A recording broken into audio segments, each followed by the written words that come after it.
Salut à tous, salut les bichons, bienvenue pour ce nouvel Instant Pro. Aujourd'hui, on va recevoir nos amis de chez Bluetech. Je pense pas que vous connaissiez le nom, ou alors peut-être pas pour ce dont on va parler. Aujourd'hui, on va parler de rafraîchissement adiabatique. Alors ne partez pas tout de suite, essayez de comprendre quand même ce que c'est, parce que rafraîchissement adiabatique, ça vous fait peur, mais vous allez voir, c'est assez simple en fait comme système. Pour ça, on a autour de la table deux personnes. Par qui je vais commencer? Je vais commencer par Marc. Il est à ma droite, hein, je suis désolé. Est-ce que tu peux te présenter au bichon? Bonjour Marc. Bonjour Romain. Donc Marc Belair, je m'appelle Marc Belair et je suis directeur de la prescription depuis un peu plus de 2 ans maintenant pour la société Bluetech. Directeur de la prescription. Ok. Et Georges, est-ce que tu peux te présenter? Et bien sûr, Georges Guérinde, moi je suis directeur des ventes pour la partie distribution chez Bluetech depuis 2014. D'accord, donc toi tu t'occupes de proposer tes produits à différentes personnes et toi tu t'occupes de trouver des revendeurs. De les vendre, ouais. C'est ça. C'est ça. C'est ça. Voilà. Et Bluetech là, parce qu'on est parti là-dedans, Bluetech c'est qui, c'est quoi? Qui est-ce qui connaît? Qui est-ce qui nous explique qui c'est?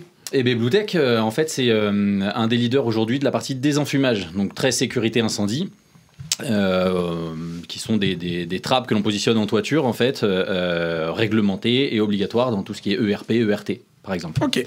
Et en fait, ce qui nous amène aujourd'hui, c'est que on a essayé de trouver des concepts pour utiliser ces trappes qui sont inertes le reste du temps, enfin en tout cas quand il n'y a pas le feu, et on le souhaite en règle générale. et du coup, on a cherché des idées, on s'est dit ça laisse passer la lumière, donc autant utiliser les rayons du soleil, pourquoi pas, ou les contrer quand on fait du brise-soleil par exemple, et de la ventilation. Donc pour rafraîchir un bâtiment sur de la ventilation naturelle. Et à un moment, on s'est posé la question mais s'il n'y avait pas une solution pour amener du rafraîchissement naturel toujours, mais plus que de l'air extérieur. Okay. Et on a pour ça développé une gamme qui s'appelle Genatis aujourd'hui.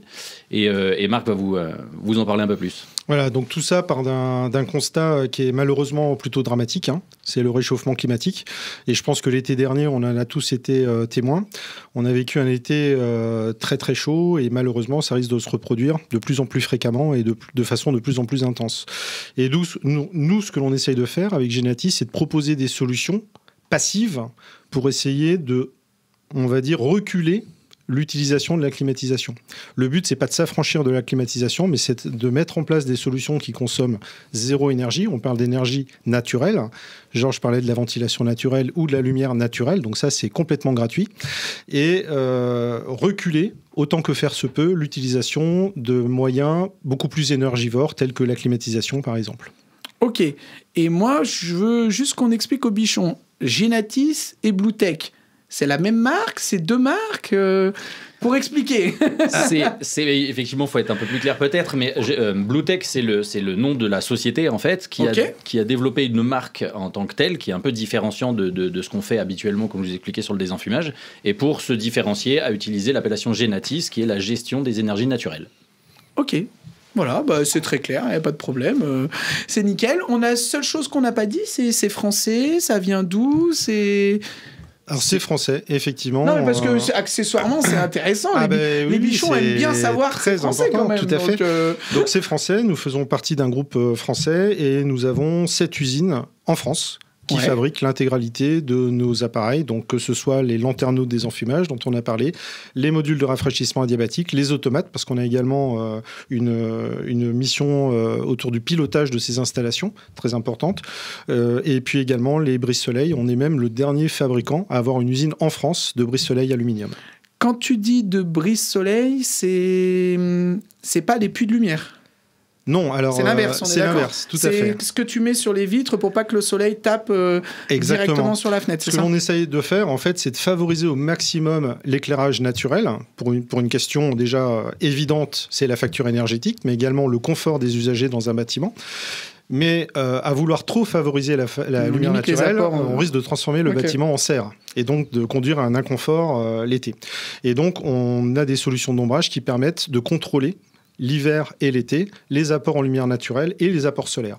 Ok, donc en fait, vous avez une solution qui est vraiment globale. Vous avez une solution qui propose des puits de lumière, de la ventilation naturelle, de la ventilation mécanique, comme on dit, avec des CTA ou d'autres systèmes que vous pouvez venir injecter dedans. Vous avez des brises soleil, et vous avez aussi... Il m'en manque un, j'avais des dit automates. 4. Les automates, ouais, Voilà. c'est celui-là. Des automates qui permettent de faire fonctionner de façon cohérente toutes ces solutions. Voilà. Ok.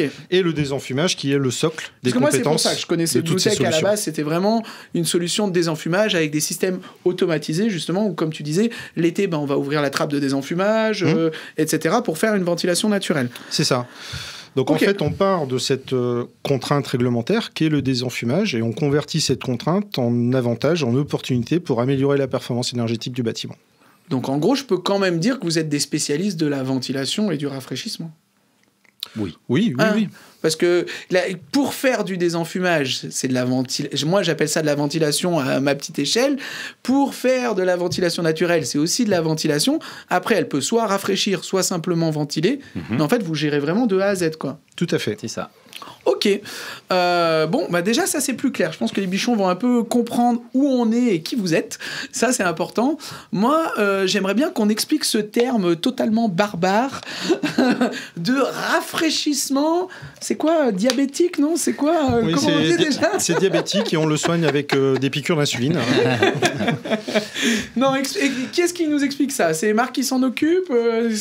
Ok, donc Explique-nous en fait... ça, parce que adiabétique déjà. Alors, rafraîchissement adiabétique. Adiabatique, en fait, adiabatique signifie donc un échange d'énergie sans déperdition extérieure, sans échange avec l'extérieur du système.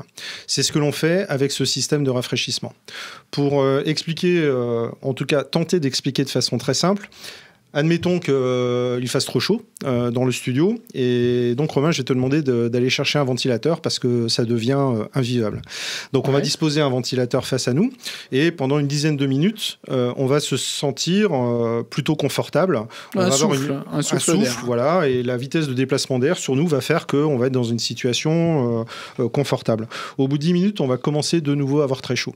Et là, je vais te demander, Romain, d'aller chercher une serviette, de l'humidifier, de la passer sous le robinet et de la mettre sur le ventilateur. Et là, l'air chaud qui va traverser cette serviette, en fait, va évaporer l'eau, l'humidité de cette serviette, et on va de nouveau se sentir bien parce qu'on aura une sensation de fraîcheur. Donc le principe du rafraîchissement adiabatique, c'est exactement ça. On a une énorme serviette de toilette à l'intérieur avec une surface développée très importante. Ton nid alvéolaire, enfin ce que j'appelle le nid alvéolaire, là, les médias, le filtre avec toutes les petites alvéoles, quoi. Voilà, donc c'est ce qu'on appelle un média. Donc c'est constitué de fibres de cellulose. Bon, c'est un carton un petit peu modifié, on va dire, avec une surface développée très importante. Il en existe également en fibre de silice pour les ERP, pour une question de feu. Une résistance au feu, ouais. Et on va maintenir en permanence ce média humide. Et selon le type de montage, on va pousser l'air extérieur ou l'air intérieur, en tout cas de l'air chaud, à travers ce média qui va évaporer de l'eau et donc générer de la fraîcheur. Ok, donc si j'ai tout compris ce que tu viens de me dire, ce filtre, on le mouille, on vient faire circuler de l'air à travers de façon forcée, et du coup, l'air qui ressort de ce filtre-là, automatiquement, il est plus humide et plus frais. Exactement. Ok, donc on change et la température et l'hygrométrie. On change les deux paramètres, oui. Ok, donc il faut faire gaffe à... C'est pour ça que du coup, vous avez des automates du coup, pour gérer aussi la façon dont l'hygrométrie va être modifiée dans le bâtiment. Quoi. C'est une des raisons, oui. Ok, et ça, c'est mouillé comment ?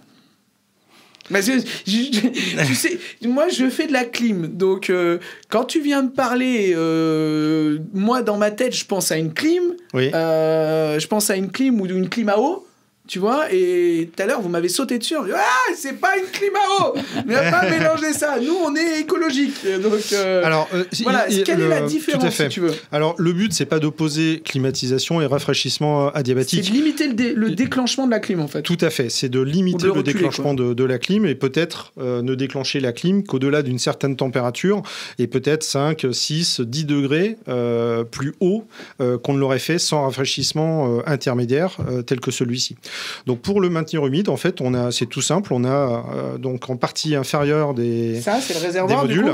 On a des réservoirs, Ok. donc un bac à eau en fait, et qui contient une pompe immergée et qui va, par circuit fermé, maintenir humide par aspersion le média d'évaporation. Ok, ça c'est un peu, j'allais dire, comme une cuvette de WC. On a un système de remplissage automatique. Si ça s'évapore, on a un trop-plein. Enfin, Exactement. on a tout ce qu'il veut, On a quoi. un système de vidange également automatique. Lorsqu'on l'arrête, l'appareil se met automatiquement en vidange automatique.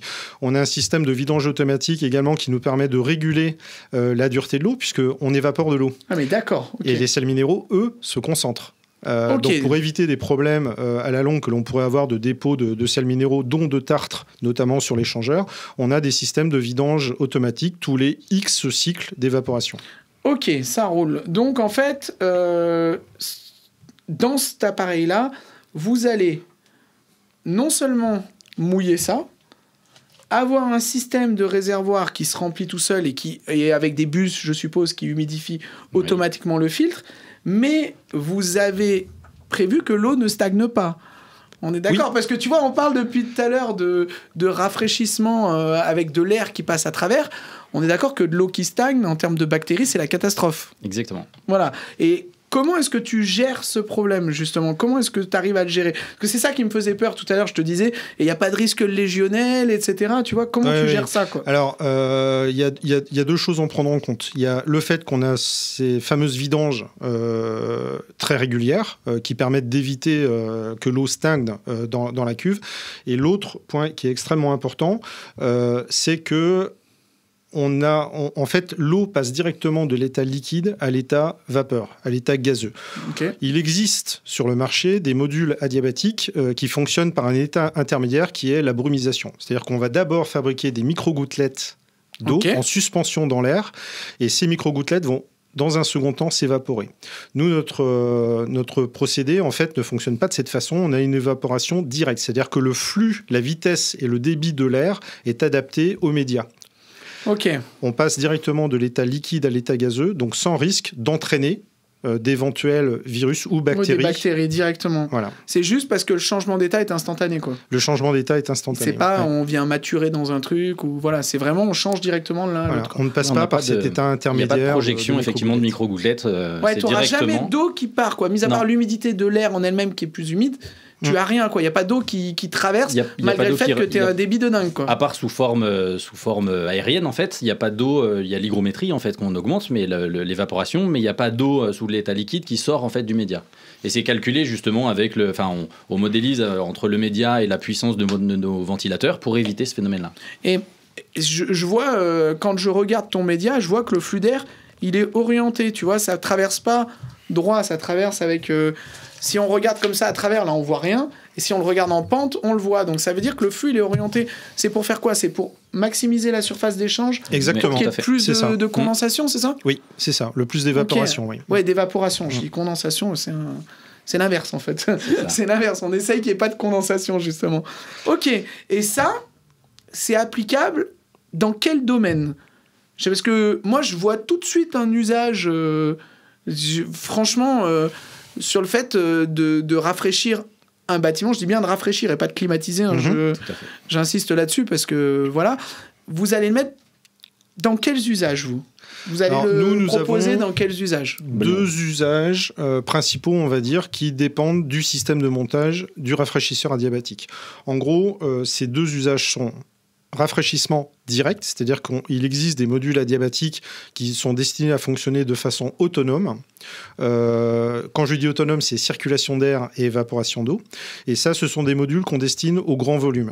Typiquement, bâtiments industriels, bâtiments commerciaux, bâtiments logistiques. Okay. Et le second type de montage, c'est ce que l'on appelle l'adiabatique indirect.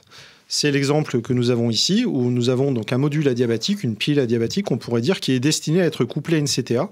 Une centrale de traitement d'air. Une centrale de traitement d'air. Et là, donc, ce module adiabatique ne dispose pas de ventilateur. Et on est donc en rafraîchissement indirect. Et en général, on le couple à une centrale de traitement d'air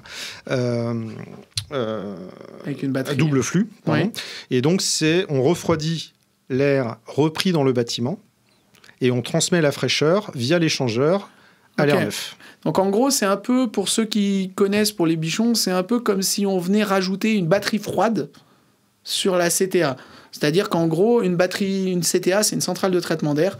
Soit vous avez à l'intérieur un échangeur où on a du chauffage qui passe, par exemple, pour faire de l'air chaud, soit à l'intérieur, on a de la clim qui passe pour faire de l'air froid. Vous venez faire de l'air froid par le changement d'état directement avec la CTA, on est d'accord ? C'est ça. En plus de la CTA, ouais. On le met ça. C'est un module qu'on vient rajouter Exactement. dessus, etc. Comment tu appelles ça ? Un média. Un média qu'on vient rajouter avec un système de réserve. Alors, il faut juste qu'on prévoie un remplissage, etc. Et c'est tout. Une arrivée d'eau.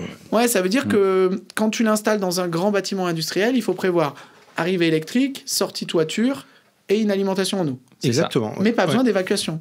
Pas besoin d'évacuation d'eau, non, puisque le module, en général, on le dispose en toiture.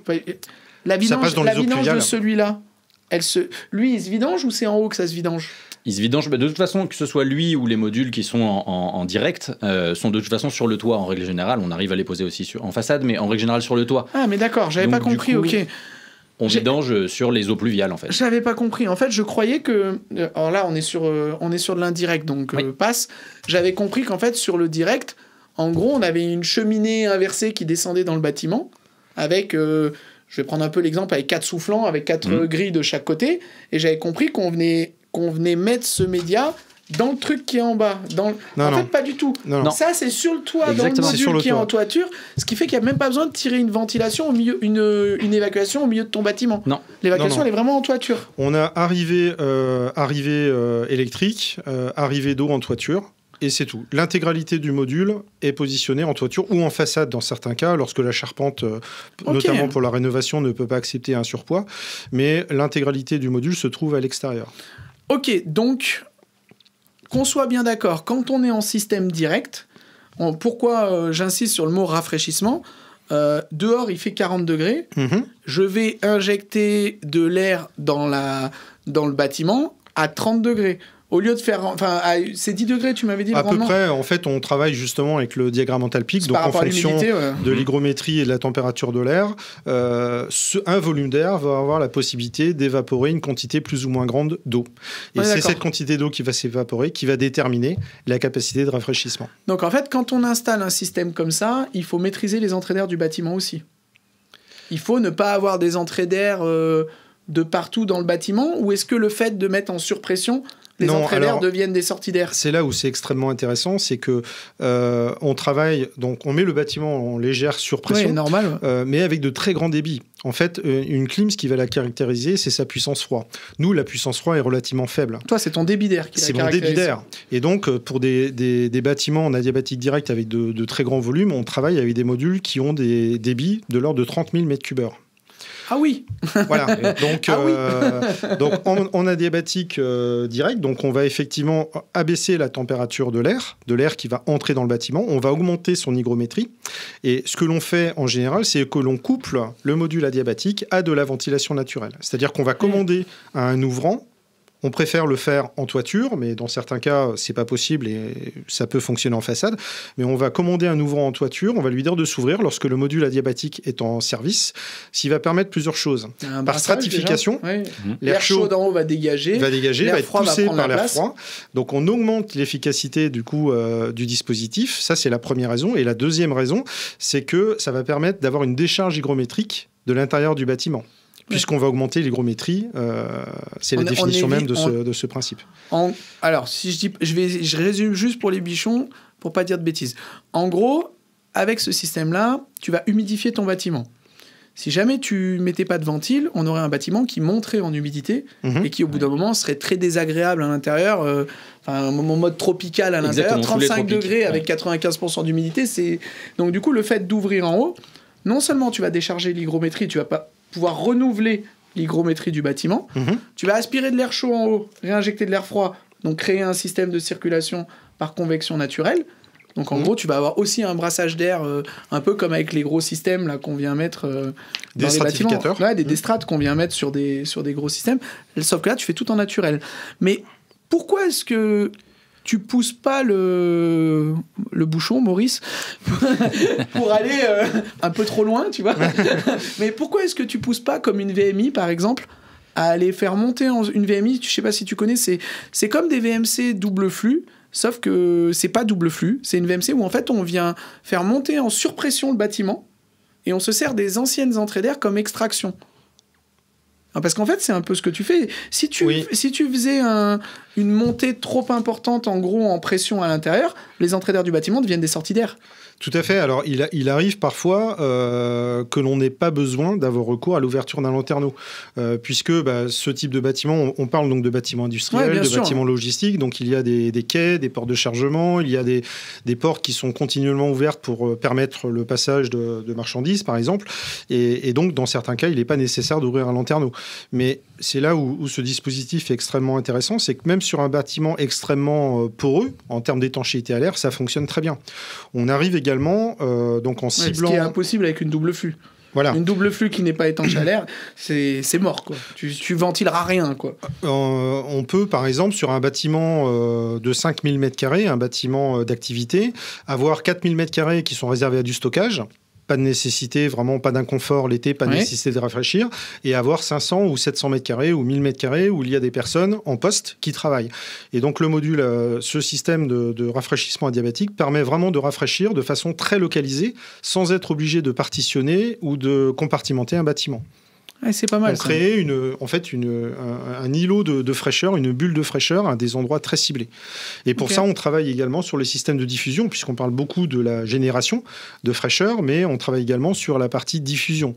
C'est-à-dire qu'en fonction de la hauteur du bâtiment, en fonction du process industriel, en fonction de l'activité des personnes qui sont dans le bâtiment, on va adapter le système de diffusion d'air, donc à l'aide de gaines textiles ou de gaines rigides. Ouais. La taille des buses également va être extrêmement importante, de façon à vraiment contrôler le débit d'air qui va pénétrer dans le bâtiment. Parce que tu vois, ça c'est le genre de truc, moi, en tant que... Ça me ferait un peu peur, quoi, de me dire on va balancer un air qui est super humide dans des gaines.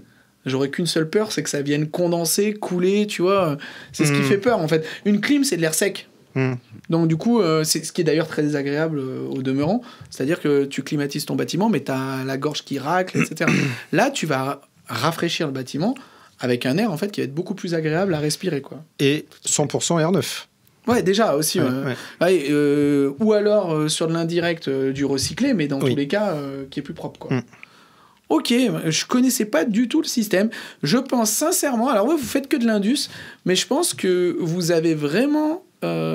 pour moi, les bichons vont sûrement vous dire la même chose. Il y a vraiment un avenir pour ce genre de solution, couplé justement avec des VMI. Pour l'habitat. Bah oui, parce que la VMC double flux, c'est complexe à mettre en œuvre, etc. Par contre, la VMI, c'est des VMC qu'on vient installer. On n'a pas besoin d'installer des gaines de soufflage. On vient faire l'inverse. Donc, si on vient y rajouter en plus un module comme ça, ça permettrait de rafraîchir le bâtiment très facilement, quoi. Franchement, alors il faut travailler là-dessus, les gars, parce que je pense qu'il y a vraiment un truc en industriel.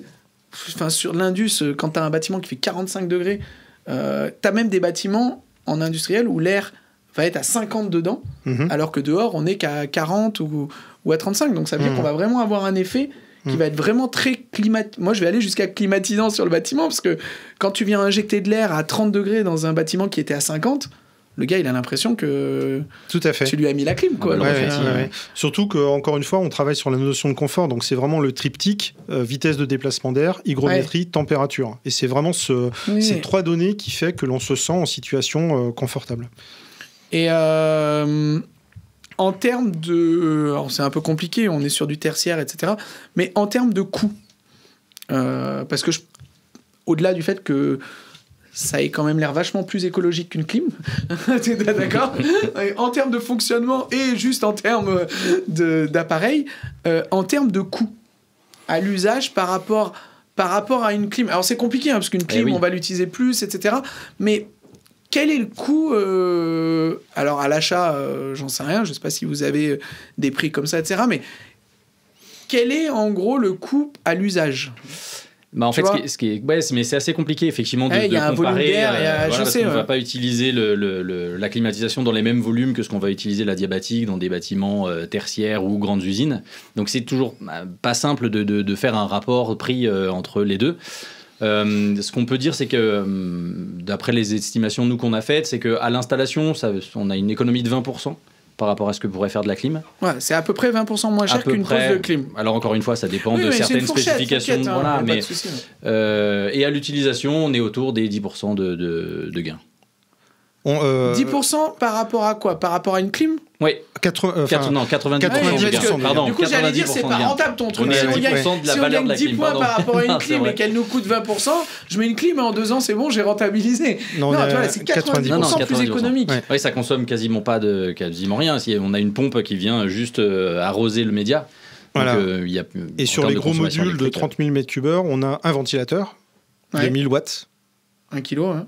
1 kg, et c'est tout. Et la flotte? Quelle quantité de flotte? Alors la flotte, alors là aussi, Parce que tu sais, voilà. on est dans une. Ouais. Je comprends bien que le produit, là, ça a l'air d'être du carton recyclé ou un truc comme ça. Donc, tu vois, je comprends bien que ça, ce soit totalement écologique et peut-être fait d'ailleurs à base de trucs recyclés. Mais l'eau, ça devient vraiment, tu sais, un truc, il y en a plus, on en aura bientôt plus, c'est une denrée rare. Quelle quantité de flotte je consomme? Alors, ça aussi, c'est par rapport au débit, on est d'accord. par rapport au débit, par rapport aux conditions de température, puisque ce qu'il faut bien comprendre, c'est que le module adiabatique ne va pas être en fonctionnement 24 heures sur 24 entre mai et septembre. Il va être là uniquement en appoint lorsqu'il va vraiment faire trop chaud, en relais par exemple à de la ventilation naturelle. Donc ce que l'on estime, c'est que sur un fonctionnement pour un été très chaud comme celui qu'on en a connu, si on part sur un fonctionnement du module adiabatique sur 100 jours par exemple dans l'année, ce qui est déjà énorme, hein, on a une consommation d'eau d'à peu comprise entre 25 et 50 mètres cubes par an. Non, pas mètre cubeur. Mètre cube, du coup. Mètre cube. Ouais. Entre 25 et 50 mètres cubes par an. Ouais. Donc 25 mètres cubes, ça fait quoi? Ça fait même pas un quart d'une consommation d'un foyer, quoi. Un foyer, c'est 80 mètres cubes à peu près, si je dis pas de bêtises. Par module. Ouais, ok. Ouais. Ça roule pour un gros volume de traitement. Pour un gros volume de traitement, oui. Ouais. Bon, donc du coup, ça, c'est raisonnable, il n'y a pas de souci. Moi, c'est clair. Je suis assez séduit par le truc. Je ne connaissais pas du tout. Honnêtement, j'ai déjà fait de la CTA. Je connais des batteries froides, etc. Je pense vraiment que ça, c'est un truc qui a de l'avenir. Si on arrive à gagner 10 degrés, ne serait-ce que sur un bâtiment, chez un particulier, on n'a pas besoin de gagner 10 degrés. Hein. Clairement, quand vous mettez la clim, on dit toujours qu'il ne faut pas la mettre à plus de 5-6 degrés de l'extérieur. Donc, si vous arrivez à faire des trucs plus miniaturisés, des ventilations, il va y en avoir partout. Les bâtiments seront de plus en plus isolés, auront de plus en plus de VMC, double flux ou des simples flux améliorés, etc. Et il y a un truc à faire, hein, les gars, quand même. On va y réfléchir. Non, mais je persiste. Franchement, il y a vraiment un truc à faire parce que... Alors, en tertiaire, j'ai aucun doute que ça va marcher parce que les bâtiments, on est tous allés dans les usines quand on bosse l'été, c'est ignoble. Il n'y a jamais la clim. Ils veulent pas mettre la clim parce que ça coûte trop cher. Donc, du coup, ils ne l'installent pas. Et du coup, la température, elle est irrespirable. Là, 10 degrés de moins dans une usine, mais les gars, ils vous bénissent quand vous installez ça. On a déjà des bons retours sur les bâtiments qu'on a installés aujourd'hui. Vous avez installé chez qui? Chez des grosses boîtes? On a, alors chez des grands, des grosses usines, effectivement. Ça, c'est pour rassurer les bichons que je vous dis ça. Effectivement, dont une pas très loin d'ici. Et après, on a des enseignes nationales avec qui on travaille sur des locaux, des agences, en fait. Moi, j'ai vu sur votre site avec des décathlons ou sur lesquels vous aviez mis en place, etc. On a équipé également donc un centre de foot en salle. Tu vois, un soccer 5, quoi. Voilà, ce type d'enseigne. Et typiquement, un bâtiment d'une quarantaine d'années, en zone périurbaine, structure métallique, inertie très légère, 40 mm d'isolation. Il y a déjà une isolation, il est déjà pas mal. Il y a déjà une isolation. Parce que moi, quand j'allais jouer au foot, en général, on mettait une doudoune, tu vois, dans ces trucs-là. Et donc, dans ce bâtiment, de mi-mai à fin septembre, en fait, personne ne venait parce que c'était absolument pas possible de jouer. Et donc, le bâtiment a été équipé avec des modules de ce type-là. Donc, il y a 7 terrains de mémoire, donc 7 modules. Et donc, l'opérateur du bâtiment nous a confirmé déjà qu'il est super content et que auparavant, la température à l'intérieur du bâtiment, l'été, était de 10 degrés supérieure à la température extérieure. Ah, et là, elle est 10 degrés inférieure. Et là, elle est 10 degrés inférieure. C'est un delta de 20, quoi. Un delta de 20 degrés, voilà. Ouais, 20 degrés Kelvin en différence, ça commence à... Et en sans rien faire. En termes de chiffre d'affaires, donc pour cette enseigne... il est plein. Voilà, c'est un taux de remplissage qui est plus intéressant, quoi. Et en termes de coût, à peu près, sur une install comme ça, Tu es capable de me dire, grosso modo, combien ça leur a coûté à peu près? Parce que je suppose que du coup, tu as dû faire à peu près les investissements. Ce que l'on estime, c'est que pour un très gros... Je te saoule avec le coup, parce que les bichons, ils vont me saouler avec ça. Je les connais, les copains. Pour un gros module, donc 30 000 m3, en adiabatique direct, on est à peu près entre 15 et 18 000 euros en coût de fourniture et d'installation. Voilà, donc fourni posé, 18 000 euros. Ouais. Donc là, tu en as 4, ça veut dire que c'est un bâtiment qui investit en gros 80 000... J'arrondis, je fais les fourchettes. Il a investi 80 000 euros pour avoir 5 mois ou 5 mois par an son entrepôt qui est rempli alors qu'avant il était vide. Exactement. Ouais. Bon, sans installer la clim. Sans installer la clim, ouais. Avec un coût de fonctionnement qui est très faible. Ouais, je pense que... Et là, c'est des toitures. Du coup, vous avez mis sur des toitures plates. Vous avez installé les modules sur des toitures plates. Oui. Vous venez faire un carottage, vous descendez un module et... C'est ça. On crée une trémie et puis on avec une étanchéité, etc. Voilà. Ça, c'est pas mal quand même. J'ai une petite question. Je suis sûr qu'on va nous la poser aussi. Combien vous en avez à peu près? Il y en a combien qui ont été installés? Aujourd'hui, combien on a installé? En termes de... Enfin, ça va être compliqué à... Non, mais il y en a beaucoup. Il y en a... c'est anecdotique. Ah non, ça vient d'être lancé. Tu vois, j'y vais franchement. Je mets les pieds dans le plat. C'est plus anecdotique. Ouais. C'est plus anecdotique. Aujourd'hui, on a des installations. Enfin, on installe quasiment tous les mois des nouveaux bâtiments comme ça. Donc, ça fait 2 ans aujourd'hui qu'on fait ça régulièrement. Ce produit, il a combien de temps? Ça fait plus de temps que ça qu'on le commercialise. Mais la gamme Genatis en tant que telle est plutôt assez récente dans la marque, comme ce qu'on vient de se dire. Et depuis ce lancement et tout le travail que fait Marc avec la partie prescription, du coup, on fait de plus en plus de bâtiments. Et aujourd'hui, dire combien on en fait, faudrait que je vérifie dans les stats. Mais voilà, c'est compliqué. Ouais. Donc ça y est, ça veut dire que ça commence à avoir le vent en poupe et que les gens commencent à comprendre que ce système-là existe. Parce qu'on en parlait tout à l'heure. Adiabatique, c'est un truc, le gars qui n'a pas fait de froid, il connaît pas, et c'est un vrai mot barbare, quoi. Si tu connais pas un diagramme d'enthalpie, tu comprends rien à ce que ça veut dire, tu comprends déjà pas comment ça fonctionne. Je pense que le plus dur dans ce produit, c'est d'expliquer aux gens le fonctionnement. Je pense, honnêtement. Une fois que tu leur présentes une version qui marche, qui est en fonctionnement, là, le gars, il va tout de suite être conquis. Parce que 10 degrés de moins que l'extérieur, ça sera pas difficile à vendre. Il y a pas de problème. Nos meilleurs commerciaux, en fait, sont les utilisateurs des bâtiments aujourd'hui. C'est que eux, ils parlent entre eux, et les grands industriels, ils disent, écoute, moi, dans l'usine, on a descendu 20 degrés par rapport à l'année dernière. C'est beaucoup plus agréable. Tu gagnes en productivité, les machines s'abîment moins. Puis ce qui est remarquable également, c'est que plus il fait chaud, plus le système est efficace. Mais alors ça aussi, ça a expliqué. Ça, je te laisse faire, Marc, parce que expliquer aux gens que... je te laisse faire. Vas-y, pourquoi c'est plus efficace, plus l'air est chaud? Alors, parce que... à nos latitudes, l'air chaud est un air relativement sec. On est à peu près à 30% d'hygrométrie. Et plus cet air va être chaud, plus il va avoir la capacité d'évaporer une quantité d'eau importante. Et comme il va évaporer plus d'eau, il va générer plus de fraîcheur. Donc, en gros, un air à 40 degrés va évaporer 20% d'eau de plus qu'un air à 27 ou 28 degrés. Et donc, c'est une capacité de rafraîchissement d'autant plus importante. Voilà. Là, il vous a expliqué le diagramme d'enthalpie en 2 secondes. Voilà. En gros, ce qu'il faut comprendre, c'est toujours la même explication qu'on a, nous, en tant que chauffagistes. C'est que vous consommez moins de calories à chauffer de l'air qui est sec que de l'air qui est humide. Et l'inverse, du coup, plus l'air est sec, plus vous pouvez récupérer de l'humidité. Exactement. C'est bien ça, j'ai pas dit de bêtises. C'est ça.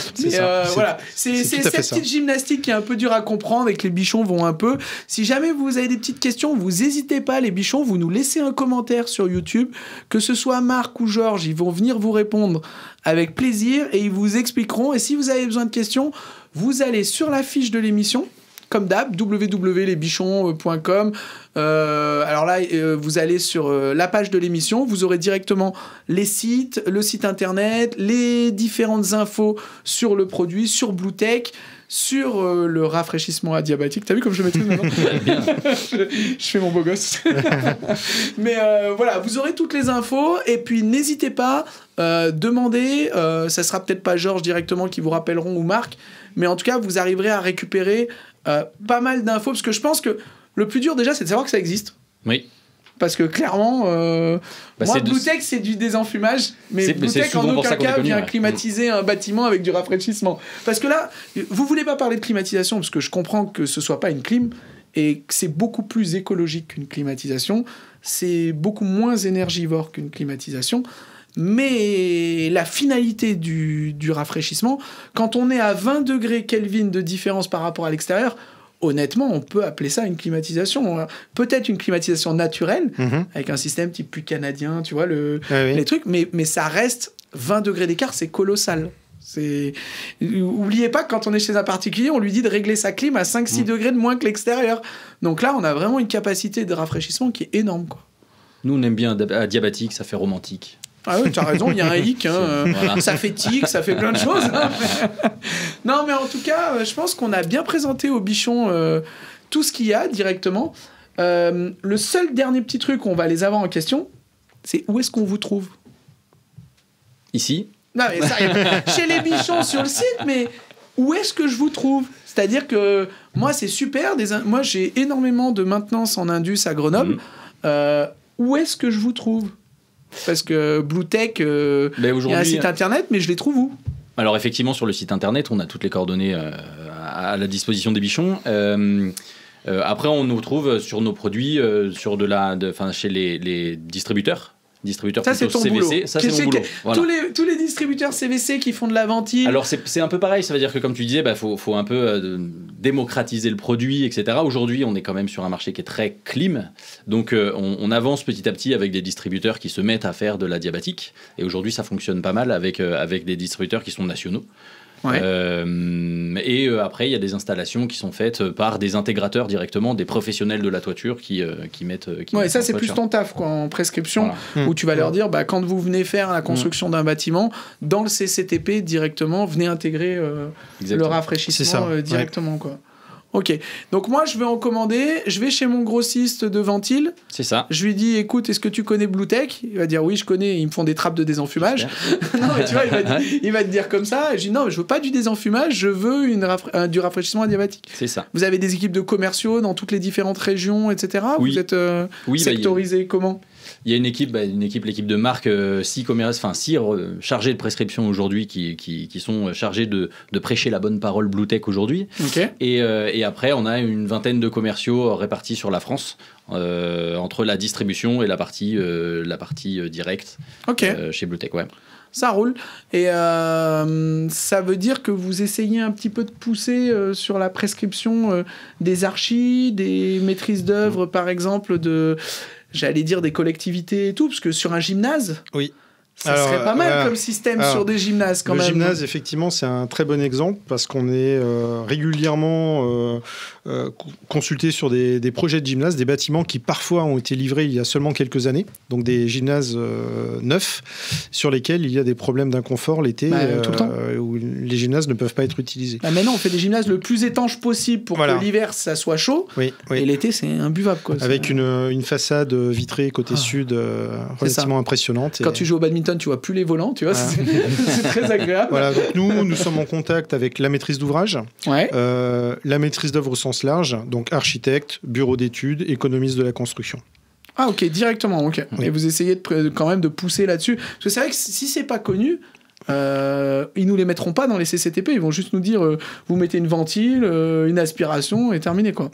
Oui. Donc là c'est peut-être aussi à nous en tant qu'installateur, j'allais dire, de pousser un peu en disant écoutez, à moindre coût, il y a quand même une solution pour déjà rafraîchir l'ensemble du bâtiment et peut-être ne pas avoir besoin de climatiser quoi. Oui. Voilà. Bon, ça c'est notre boulot à nous, chacun le sien. Mais non mais en tout cas, écoutez, je pense que on a bien expliqué qui était Bluetech, quel produit vous aviez. Cette rafraîchisseuse adiabatique est assez claire maintenant, je pense, pour l'ensemble des bichons. J'espère qu'on vous reverra parce qu'on a pas mal de petits trucs chez les bichons qu'on peut faire. On a des tutos, on a des choix techniques. Je pense que ça serait intéressant sur un chantier, tu vois, sur un gymnase. Je prends l'exemple du gymnase parce que c'est très parlant pour beaucoup de gens qui sont hors bâtiment. On a tous eu cette sensation dans le gymnase de crever de chaud en été, etc. Ou une piscine. Hein. Oui. Je prends aussi une piscine, par exemple. L'été, une piscine, c'est ignoble. Hein. Piscine couverte l'été, la fournaise, quoi. Et ça serait intéressant. On a une solution avec des choix techniques où on vient présenter, en fait, ce produit, où l'installateur et l'industriel viennent expliquer quel est l'avantage de leur produit par rapport à d'autres solutions et pourquoi, moi, installateur, j'ai choisi de mettre une adiabatique, par exemple, sur mon install. C'est... Voilà. Là, vous avez mis le pied chez les bichons. Les bichons vous connaissent. Vous avez montré patte blanche. On sait que vous ne nous vendez pas un truc sorti de derrière les fagots qui sert à rien et qui consomme de la folie. On a un produit qui est, je vais aller jusqu'à écologique, économique, naturel, qui a un fonctionnement très simple. Parce que, mine de rien, c'est très très simple. Mis à part quelques sondes, etc., c'est un fonctionnement qui n'est pas compliqué. Oui. Donc, en maintenance, assez facile à entretenir. Ouais, quoi. Voilà. Ouais. Si c'est nettoyer un bac, aller changer 2 sondes ou changer un ventilateur. Exactement. Mettre en hivernage, en automne. Donc, on vidange, il ne faut pas que ça gèle, machin, etc. Voilà. En tout cas, sachez que je pense que les bichons, c'est le genre de truc qu'on peut revoir chez les bichons assez facilement. Voilà. Très bien. J'espère que je vous ai pas trop martyrisé. Hein, ça va. Que vous en êtes sortis. Je trouve que vous avez été très bien, pas stressé, très clair, limpide, c'était parfait. On essaye en tout cas. Bon, bah écoutez, on va dire au revoir aux bichons. J'espère qu'on se revoit bientôt. Et puis, bye bye les bichons. Ciao les bichons. On se revoit bientôt dans le futur Instant Pro.